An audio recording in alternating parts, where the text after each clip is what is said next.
एक नाबालिग अगर अपनी किशोरावस्था में कोई फर्ज कीजिए बेवकूफ़ाना हरकत कर देता है, कुछ कथित रूप से बयान दे देता है, जैसे कि अभी मैं आपको बताऊंगा, एक इंडिया पाकिस्तान मैच के बाद मालवण नाम की एक जगह है, मुंबई से करीब 10 घंटे दूर है, सिंधुदुर्ग में पड़ती है। वहाँ पर एक नाबालिग लड़के ने कथित रूप से ये कहते हुए वो पाया गया कि हिंदुस्तान जाए भाड़ में, अफगानिस्तान जिंदाबाद, और ये नारा लगाया इंडिया पाकिस्तान मैच में जब भारत जीत गया उसके बाद कथित रूप से ये नारा लगाया गया। तो इतने आहत हुए वहाँ पर सेना के लोग कि उन्होंने पुलिस में शिकायत की। ये बोला कि एंटी इंडिया स्लोगन्स लगाए गए हैं। मालवण म्यूनिसिपल कॉरपोरेशन ने शिवसेना नेता नीलेश राणे के इस पूरे मामले पर इस नाबालिग लड़के के घर वालों की जो दुकानें हैं उन पर बुलडोज़र भी चला दिया। सब कुछ आपने चला दिया एक नाबालिग के कथित रूप से दिए हुए बयान पर। और किस तरीके से आपको, अगर आप इस तरीके से एक्शंस लेंगे कि आपने कथित रूप से देश के खिलाफ बोला है और भावनाएं आहत की हैं, फिर तो इसका कोई अंत ही नहीं है। फिर तो आप किसी भी हद तक जा सकते हैं। एक्स्ट्रा जुडिशियल बुलडोज़र कैसे चल गया, और आपको ये भी बताएंगे कि फिर क्या ये बुलडोज़र इसी तरीके से नियम बड़े बड़े लोगों पर भी चलेगा जो मैच में साथ में बैठे हुए दिखे, या फिर और अन्य कार्यक्रम में जहां पर इस तरीके से बातें बोल दी जाती हैं। ये डबल स्टैंडर्ड्स क्यों हैं? और नाबालिग के बोले हुए पर उसकी काउंसलिंग होनी चाहिए या उसके घर वालों को गिरफ्तार करके बुलडोज़र चला देना चाहिए? पूरा मामला क्या है, आइए समझते हैं। नमस्कार, मेरा नाम है संकेत उपाध्याय और आप देख रहे हैं इशारों इशारों में।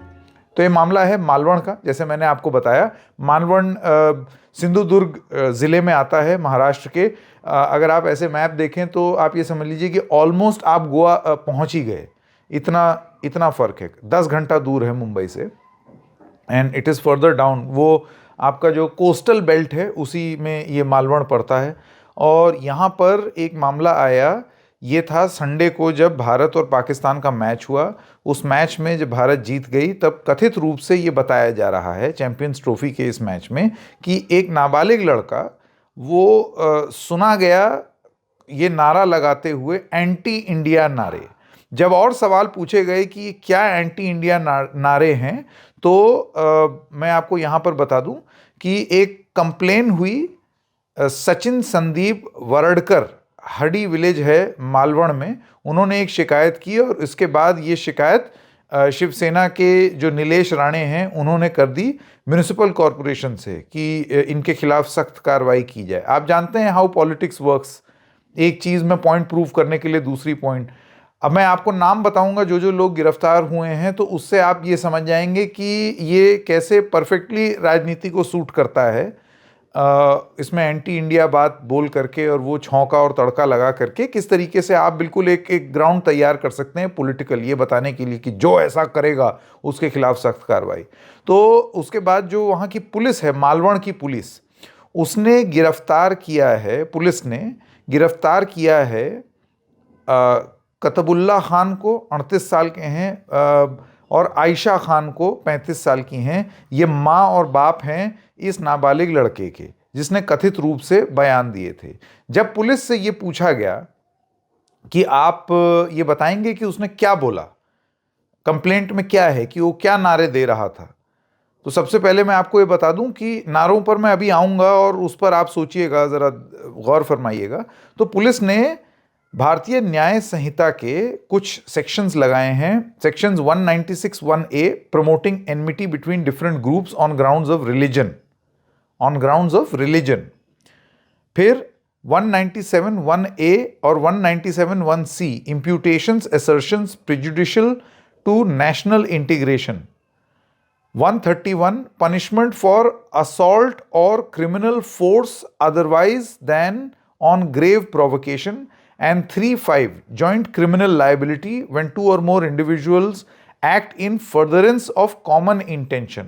इसका मतलब ये हुआ कि ये धारा उन लोगों पे लगती है कि आप मुख्य रूप से नहीं थे, लेकिन क्योंकि आप साथ में थे तो आपका इरादा आपका भी वही था, तो कॉमन इंटेंशन था आपका इस वजह से आपके ऊपर भी ये केस लगेंगे। अब आप याद कीजिए ओरिजिनल शिकायत क्या है। शिकायत ये है कि एक नाबालिग लड़का कथित रूप से नारे लगा रहा था। गिरफ्तार इन धाराओं में किसको किया है? उस नाबालिग लड़के के माँ और बाप को। माँ और बाप का नाम है, जैसे कि मैंने आपको बताया, कतबुल्ला खान और आयशा खान। इनको गिरफ्तार कर लिया है।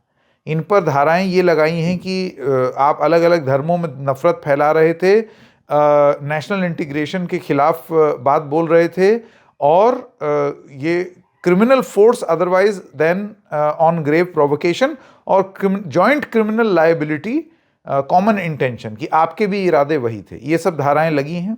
अब आते हैं मुख्य मुद्दे पर कि नारा क्या लगा था जिसको लेकर के ये सब बवाल हुआ है। आपने उनकी दुकान थी, आप जानते हैं स्क्रैप, जिसको महाराष्ट्र में भंगार की दुकान कहा जाता है, मतलब जो स्क्रैप डीलर्स होते हैं ये वो स्क्रैप का काम करते थे।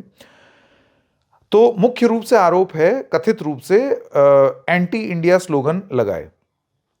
कॉन्टेक्स्ट है इंडिया पाकिस्तान का मैच, ठीक है। नारे क्या लगाए हैं आप जरा वो सुनिए। पुलिस से जब पूछा गया कि नारे क्या लगाए हैं, तो पुलिस ने बोला कि मालवण पुलिस ने द हिंदू को यह बताया है, अखबार को, कि उस नाबालिग लड़के ने स्लोगन लगाया अफगानिस्तान जिंदाबाद। मैच इंडिया पाकिस्तान का हो रहा है, उस लड़के ने कथित रूप से नारा लगाया है अफगानिस्तान जिंदाबाद। आप लोगों को पता है अफगानिस्तान की टीम ने कौन सा क्रिकेट स्टेडियम गोद लिया हुआ है?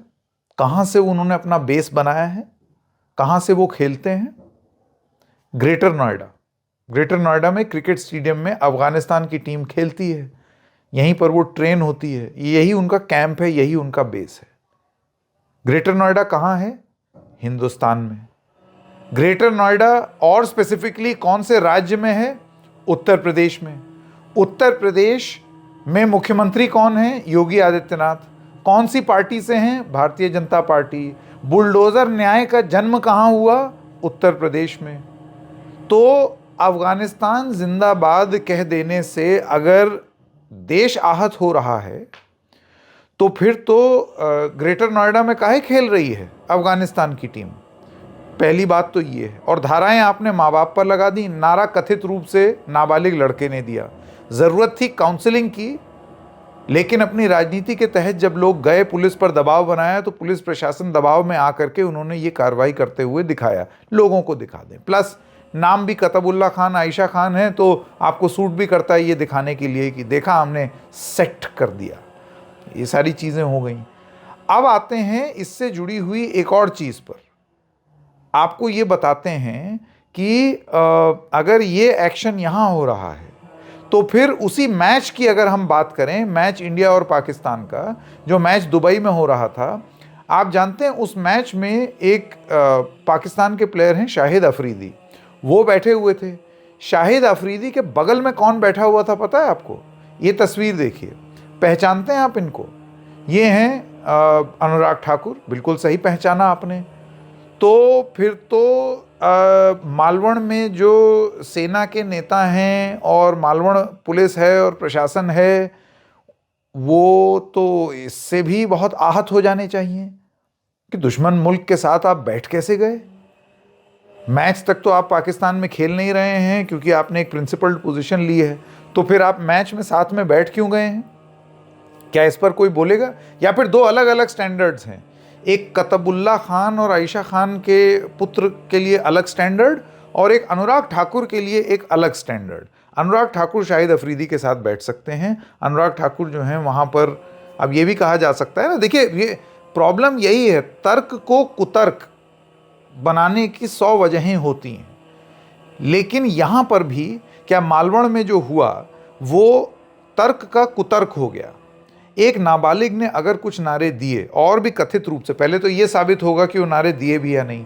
अच्छा, इसमें एक स्टेप और, मालवण के जो लॉयर्स हैं, आप सोचिए, उन्होंने क्योंकि धाराएं इस तरीके की लगा दी और बात इस तरीके की कर दी और राजनीति से ओत प्रोत बिल्कुल ये सब बातें चल रही हैं कि मालवण में सारे वकीलों ने बोला कि हम इनका केस ही नहीं लड़ेंगे। ये जो स्क्रैप डीलर हैं कतबुल्ला खान और आयशा खान, ये जो जेल में हैं, इनको गिरफ्तार किया गया है। इनको हम केस ही नहीं सुनेंगे, यानी कि उनके पास न्याय का कोई विकल्प नहीं। उनके नाबालिग बच्चे ने कथित रूप से कुछ बयान दिए हैं, उस पर कोई सुनवाई नहीं। उनकी दुकान और तोड़ दी आपने, और बाकी वो क्या है, वो क्योंकि कन्वीनियंट है, सूट करता है, तो वो सारी चीजें जरूर हो रही हैं। यहां आप कुछ बोलेंगे नहीं। तमाम फिल्में हैं, मैं आपको ये बता दूं, अभी एक बाय द वे एक इंटरनेट पर, यूट्यूब पर एक चैनल चलता है, मेक जोक ऑफ, बहुत लोकप्रिय है, कानपुर के मुख्य रूप से रहने वाले हैं। उनका एक कार्टून आया, कार्टून सीरीज, अभी इंडिया पाकिस्तान के मैच के दिन, जिसमें ये बताया गया कि एक कोई जजमान हैं जिन्होंने पूजा कराई है, और उनसे पूजा कराने में कोई ऐसा तो नहीं हो गया कि पाकिस्तान जीत जाए, ऐसी पूजा करवा दी।